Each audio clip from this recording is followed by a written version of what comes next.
Terral, seus moradores de país que serão taxados pelo Trump, tudo bem com vocês? Tá difícil de achar alguém de esquerda aí que fale sobre essa questão do Trump, taxar os BRICS, etc. Então nós vamos de Fernando Uric, né? Então, o presidente eleito Donald Trump ameaçou retaliar os países do BRICS com uma tarifa alfandegária de 100% caso eles tentassem substituir o dólar com a nova moeda única do bloco ou outra moeda qualquer. E claro que essa notícia repercutiu muito por toda a internet, especialmente no Brasil, porque foi a primeira ameaça direta ao nosso país. Inclusive porque o presidente Lula é um dos grandes apoiadores da ideia de uma moeda comum do BRICS, e ele também defende a ideia de suplantar o dólar americano no comércio global. Mas esse episódio diz muito sobre a ordem monetária do momento e sobre as prioridades do governo Trump. E embora seja altamente improvável a criação de uma nova moeda do BRICS, ou então destronar o dólar como uma moeda de reserva mundial, é preciso tirar lições do que está acontecendo, porque é um momento macro e é um momento do padrão monetário baseado no dólar muito importante. E eu começo logo pelo tweet do Trump, que foi então no sábado, dia 30 de novembro, e pegou todo mundo de surpresa, e é preciso até lê-lo na íntegra, que eu faço agora. A ideia de que os países do BRICS estão tentando se afastar do dólar enquanto nós ficamos parados observando, acabou. Exigimos um compromisso desses países de que eles não criarão uma nova moeda do BRICS, nem apoiarão qualquer outra moeda para substituir o poderoso dólar americano, ou enfrentarão tarifas de 100% e deverão dizer adeus às vendas para a maravilhosa economia dos Estados Unidos. Eles podem procurar outro otário. Não há nenhuma chance de que os BRICS substituam o dólar americano no comércio internacional, e qualquer país que tentar deve dizer adeus aos Estados Unidos. Assim, antes do Fernando continuar aqui, os Estados Unidos usam o dólar como uma arma, né? Em inglês chama weaponization, que é justamente o que o Trump está falando aí, ameaçando, sabe? Que é o que a gente vê com a Rússia, que a gente vê com Cuba, que a gente vê com a Coreia do Norte, com o Irã, e etc, etc, etc. Porque os Estados Unidos controlam a rede SWIFT, que é onde se faz transações de dinheiro através de bancos, eles controlam a emissão de dólar, todo mundo negocia em dólar. Então, além deles controlarem o movimento e impedir que, olha, esse banco não pode transferir, esse país não pode transferir, essa pessoa não pode transferir, eles controlam a inflação deles simplesmente jogando dólar no mercado no mundo inteiro. E aí eles transferem essa inflação interna para o resto do mundo. Então, para os Estados Unidos, para a forma como os Estados Unidos operam no mundo hoje, é extremamente importante que o mundo continue usando o dólar, porque senão eles perdem a boa parte do poder deles. E aí o que a gente vê nos últimos anos acontecendo? A Arábia Saudita vendendo petróleo para a China em renminbi. Vários países negociando direto nas suas moedas. Por quê? Eles olharam para o que os Estados Unidos fez com a Rússia e falaram, eu não quero ser o próximo. Eu não quero ser o próximo. Então a China começou já a cavar aí rapidamente um sistema bancário novo para justamente evitar que isso aconteça com qualquer um, tanto com a China ou com alguém que negocie com a China. Então hoje, se eu não me engano, o Brasil e a China já negociam direto algumas coisas sem necessidade do dólar. Se vai rolar mesmo moeda do BRICS, aí eu não sei, né? Isso aí demora, leva um tempo, porque tem muita coisa para ajustar, porque são vários países, né? Então, de continentes diferentes, então né, não é tão simples assim. Mas a Índia já compra gás e petróleo da Rússia direto em rublos. Não tem mais dólar. Né? Tanto que chama de petrodólar, porque todo mundo negociava em dólar. Então foi não apenas uma ameaça aos países do BRICS, mas foi genérica para qualquer um que se aventurar nessa ideia de se desvencilhar do dólar americano e buscar outra moeda de reserva mundial. Então está aí, mais uma vez, as tarifas sendo usadas como o grande porrete ou a ameaça, a ferramenta de barganha do governo Trump. Assim, o Trump nem começou ainda, né? Lá na campanha dele, ele falou que ia taxar produtos chineses em 100%. Ele venceu a eleição e aí falou já em 60%. E agora ele já está falando em 10%. Por quê? Porque a maioria das empresas dos Estados Unidos produzem aqui, né? Então, assim, vai taxar? Vai taxar as empresas dos Estados Unidos. Por exemplo, a Apple. Né? Vai taxar a Apple? Tem como, né? E aí, se a China resolver fazer a mesma coisa, assim, começar a taxar empresas dos Estados Unidos que tem aqui, como KFC, McDonald's, que é o KFC, a China é o maior mercado do KFC no mundo. Starbucks, sabe? E aí, o que acontece com os Estados Unidos? Mas é possível que essa notícia tenha feito até preço no dia de hoje, segunda-feira, várias moedas se desvalorizando em relação ao dólar, o dólar index, índice dólar subindo bastante, inclusive o yuan chinês, que chegou hoje no nível de 7,27, quase 0,5% de alta, e testando aqui esse nível simbólico de 7,35, 7,40, desvalorizando bastante. Que se ultrapassa, voltaríamos lá para o nível de 2007. Então, é um momento também delicado das taxas de câmbio entre esses países. Mas a verdade é que a moeda do BRICS, isso não vai acontecer, eu já falei em vários vídeos, vou colocar eles aqui em cima também, porque o menos interessado nesse próprio arranjo é a própria China. Eles querem internacionalizar o yuan chinês e não criar uma nova moeda. Então é mais provável que ela incentive ou force os seus principais parceiros comerciais a usar o yuan, coisa que já está acontecendo, do que criar uma nova moeda. Só que a China tem um grande problema, que é o que impede o renminbi de realmente se tornar uma moeda concorrente ao dólar, é que ele não é plenamente conversível. A China continua com uma conta capital fechada. Enquanto não abrir as fronteiras financeiras, é muito difícil o yuan se internacionalizar. Eu acho que eles vão fazer isso com o yuan digital. O governo está empurrando esse yuan digital para a população. Por exemplo, o nosso banco já avisou que provavelmente o nosso salário vai começar a ser pago em yuan digital. E vamos ser sinceros que não faz diferença nenhuma, porque no fim, todo o nosso salário é digital hoje em dia, né? A gente não recebe um cheque, a gente não recebe dinheiro, a gente recebe números numa conta no banco, que está lá num computador dizendo que a gente tem alguma coisa, né? Então, sim, para a vida real não vai mudar muita coisa. A gente recebe, olha, chegou esse X número aqui na sua conta. E aqui na China vai ter esse yuan digital também. Já tem, né, esse yuan digital há alguns anos, acho que desde 2020, 2021. E agora a gente vai começar a receber. O que vai acontecer, talvez, para a gente aqui na China, é que a gente possa fazer transferência direto sem precisar de WeChat. Porque o WeChat e o Alipay são duas empresas privadas e a gente movimenta ali por dentro e tem que pagar, os bancos pagam uma taxa para essas empresas. O que pode acontecer é que a gente tenha uma movimentação mais rápida, né, e mais fácil. Mas, sim, na vida real mesmo não vai mudar nada. Dá para continuar sacando dinheiro, mesmo que seja yuan digital, vão pagar normal aqui pela internet, como a gente sempre fez, então nada vai mudar. Gente, o Pix não chega nem perto do que é o WeChat Pay, o Alipay, tá? Não chega nem perto. Se vocês acham que o Pix é conveniente, é porque vocês não fazem ideia do que é o WeChat. E se ela o fizer, e esse é o grande problema, o yuan chinês tem uma tendência agora de se desvalorizar enorme, porque a China precisa inflacionar o yuan. Eu novamente vou remeter a outros vídeos que eu fiz no passado sobre isso, vou colocar os links aqui em cima. Então essa situação da nova moeda dos BRICS, isso não vai acontecer, essa é a verdade. Mas é preciso também não apenas mostrar como... Aí, não dá para dizer, não vai acontecer, né, Fernando? Ele não sabe, né? É improvável a criação da moeda única do bloco, mas também recapitular algumas estatísticas que evidenciam a força e a dominância do dólar americano no mundo, no comércio, nas reservas. Então, primeiro aqui, o dólar sendo usado em trade finance, então no financiamento do comércio, ainda está aqui em 83%. O segundo colocado, que acabou de passar o euro, é o yuan chinês, com quase 5,8%, e o euro com 5,64%, e lá atrás o iene, depois até aqui o real da Arábia Saudita.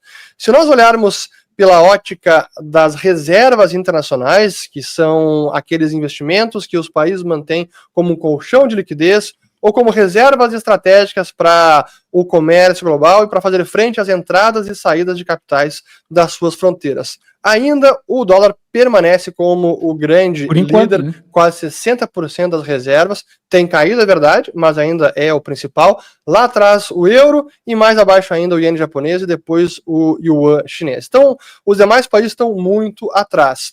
E tem uma estatística que eu já mostrei para vocês algumas vezes, que vale a pena também atualizar, que é o monitoramento que faz o SWIFT, o sistema de mensageria nas transferências entre bancos internacionais, que mostra também o yuan chinês, que continua na 5ª posição. Esse foi o dado atualizado em outubro deste ano.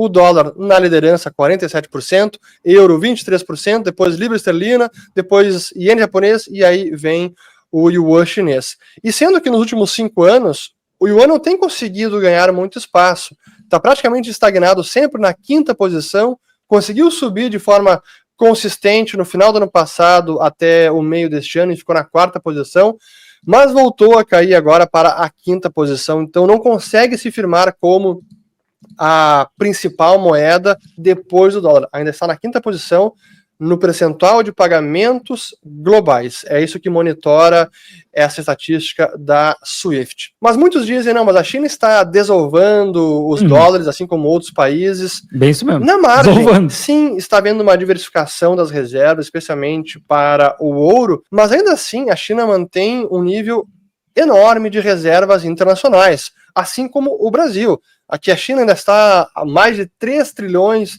de dólares de reservas no total, sendo que a principal parte disso são dólares americanos.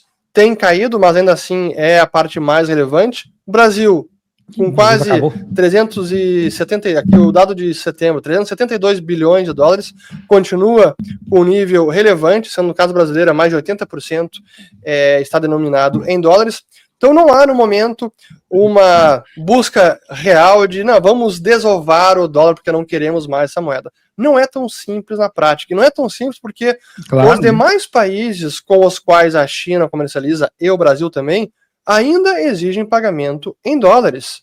E não vão simplesmente aceitar os termos da China. Por mais que ela seja o principal parceiro comercial da maior parte dos países, ainda assim eles têm muito receio de aceitar o yuan como a moeda no comércio e mais ainda como uma moeda relevante nas suas reservas internacionais. E o outro dado muito importante que muita gente esquece é que a maior parte das dívidas no planeta está denominada em dólares. E dívidas fora dos Estados Unidos é o chamado offshore dollar ou eurodólar, que são dívidas emitidas fora das fronteiras dos Estados Unidos para outros países.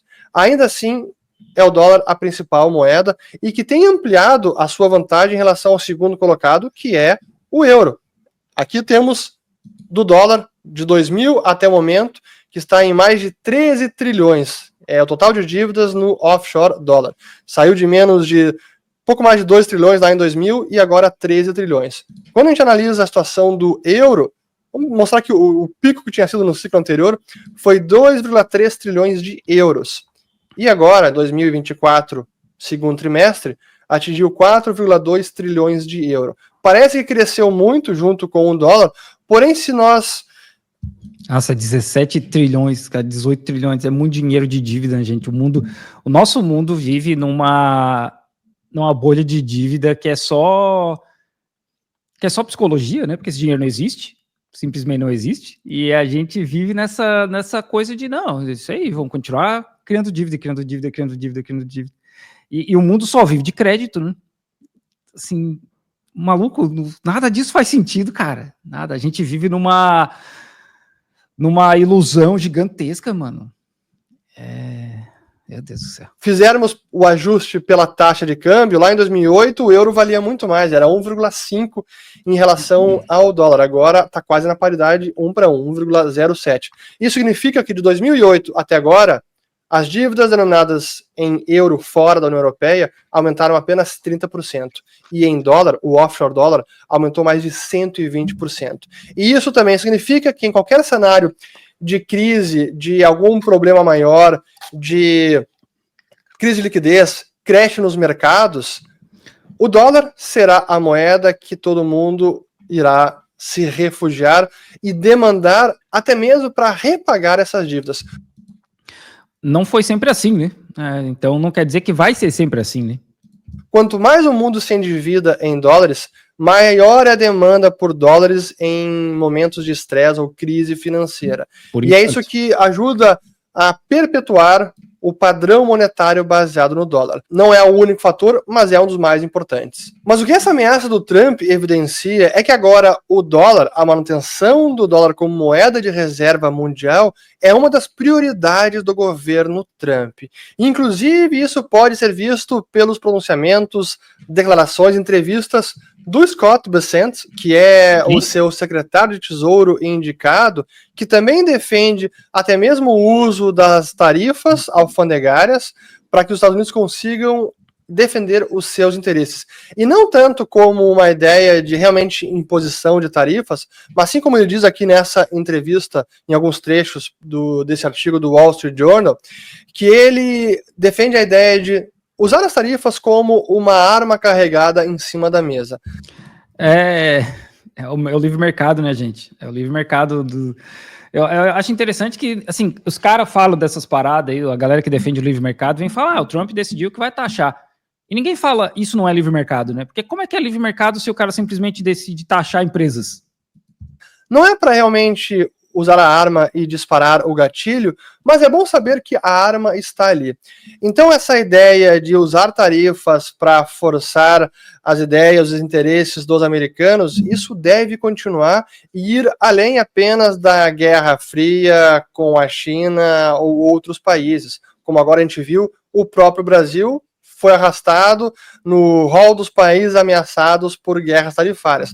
Vejam só, temos a China, temos a União Europeia, temos o Canadá, temos o México. Né? O povo tem que... Essa galera tem que se juntar e falar, a gente não pode ser o próximo, a gente não pode ser a próxima Rússia.